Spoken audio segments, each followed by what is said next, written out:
ఆ అబ్బాయి పేరు రాము. రాముకి ఆటలంటే ఇష్టం. రాము తండ్రి ఊళ్ళో బాగా డబ్బున్న వ్యక్తి. మరియు రాము చదువుకోవడానికి ఒక గది కూడా ఉంది. రాముకు బద్ధకం ఎక్కువ. చదువంటే శ్రద్ధ తక్కువ. రాముకి బద్ధకం ఎక్కువ. చదువంటే శ్రద్ధ తక్కువ. గదిలో పుస్తకాలు ఎక్కడ పడితే చిందరవందరగా పడేస్తాడు. పుస్తకాలు కూడానే చిందరవందరగా గదిలో పడేస్తాడు. ఎవరు? రాము. ఆ రోజు ఆలస్యంగా నిద్రలేచాడు రాము. ఆ రోజు లేటుగా నిద్రలేచాడు. లేస్తే ఇంతలో వంటగదిలోంచి వాళ్ళ అమ్మ, రాము, చుట్టుపక్కల పిల్లలందరూ బడికి వెళ్ళిపోతున్నారు, నువ్వు కూడా త్వరగా తయారయ్యి బడికి వెళ్ళు అంది వాళ్ళమ్మ. కాసేపటికి పుస్తకాల సంచి భుజానికి తగిలించుకొని బయలుదేరాడు రాము. కొంత దూరం నడిచేసరికి దారిలో ఉన్న మామిడి తోటలోకి వెళ్ళాలి అనిపించింది రాముకి. వెంటనే దారి మళ్ళాడు రాము. వెంటనే ఆ మామిడి తోటలోకి వెళ్ళాడు రాము. పారుతున్న నీళ్ళ గలగలలు, పక్షుల కిలకిలలు, వాటి రెక్కల టపటపలతో పచ్చని ప్రకృతి ఆహ్లాదంగా ఉంది. రాముకి తోటలోకి వెళ్ళగానే చాలా ఆహ్లాదంగా అనిపించింది. నీళ్ళ గలగలలు, పక్షుల కిలకిలలు చూసి రాముకు ఎంతో సంతోషంగా ఉంది. అక్కడున్న పక్షులతో ఆడుకోవాలి అనిపించింది. చెట్టు కొమ్మ పైన కాకి కనిపించింది. కాకి కాకి మనం ఆడుకుందామా అని అడిగాడు రాము. దానికి కాకి, అయ్యో బాబూ, రానున్నది వానాకాలం, వస్తున్నది వానాకాలం, అసలే నాకు గూడు లేదు, ఒక్కొక్క పుల్లను తెచ్చుకొని శ్రమించి గూడు కట్టుకుంటాను, నీతో ఆడడం కుదరదు అని చెప్పి ఎగిరిపోయింది కాకి. కాకి పిలవగానే ఏమన్నది?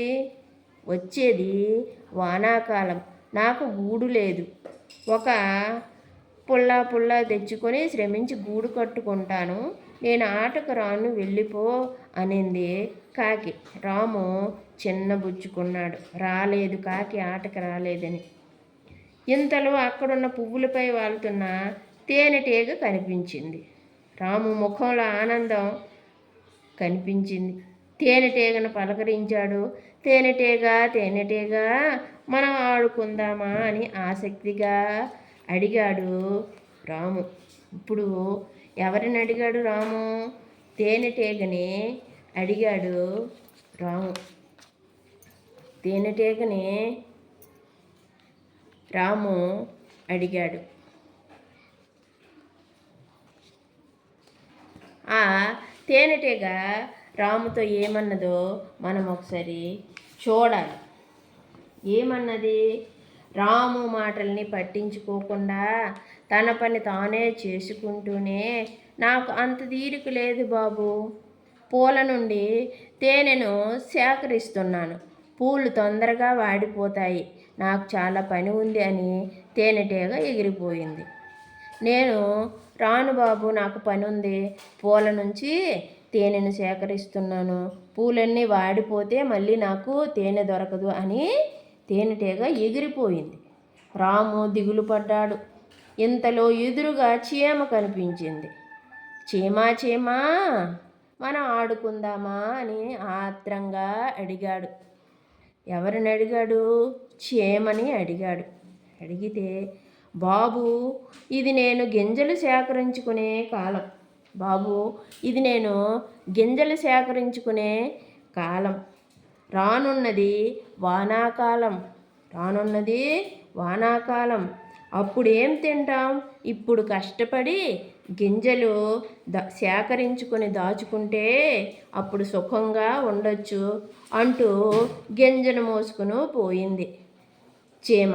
రానున్నది వానాకాలం. ఇప్పుడు కష్టపడి గింజలు సేకరించుకుంటే అప్పుడు సుఖంగా ఉండొచ్చు అని చీమ గింజలు మోసుకుంటూ వెళ్ళిపోయింది. అదేమిటి, నాతో ఎవ్వరూ ఆడుకోవడానికి రావడం లేదు అని రాము అక్కడే కూర్చొని ఆలోచించసాగాడు. ఏంటి, ఎవరూ నాతో ఆడుకోవడానికి రావట్లేదు అని రాము అక్కడే కూర్చొని ఆలోచించాడు. కాకి, తేనెటీగ, చీమ వాటి పనిలో అవి ఉన్నాయి కదా. నాకిప్పుడు ఉన్న పని బడికి వెళ్ళి చదువుకోవడమే కదా. కాకి, తేనెటీగ, చీమ వాటి పనిలో అవి ఉన్నాయి. నాకు ఇప్పుడు ఉన్న పని బడికి వెళ్ళి చదువుకోవడమే కదా. నేనెందుకు బడికి వెళ్ళకుండా ఇలా వ్యర్థంగా తిరుగుతున్నాను? నేను బడికి వెళతాను అనుకున్నాడు రాము. వెంటనే కింద పడి ఉన్న పుస్తకాల సంచిని ఇష్టంగా తీసుకుని బడికి బయలుదేరాడు. ఎదురుగా బడి ఆత్మీయంగా కనిపిస్తుంది. వెంటనే రాము పుస్తకాల సంచి పట్టుకొని బడికి బయలుదేరి బడికి వెళ్ళిపోయాడు. ఈ కథలో నీతి ఏమిటంటే మార్పు, పరివర్తన. ఆ రాము అనే బాలుడిలో మార్పు కనిపించింది. అదేమిటంటే కాకి, తేనెటీగ, చీమ వీటన్నింటినీ చూసి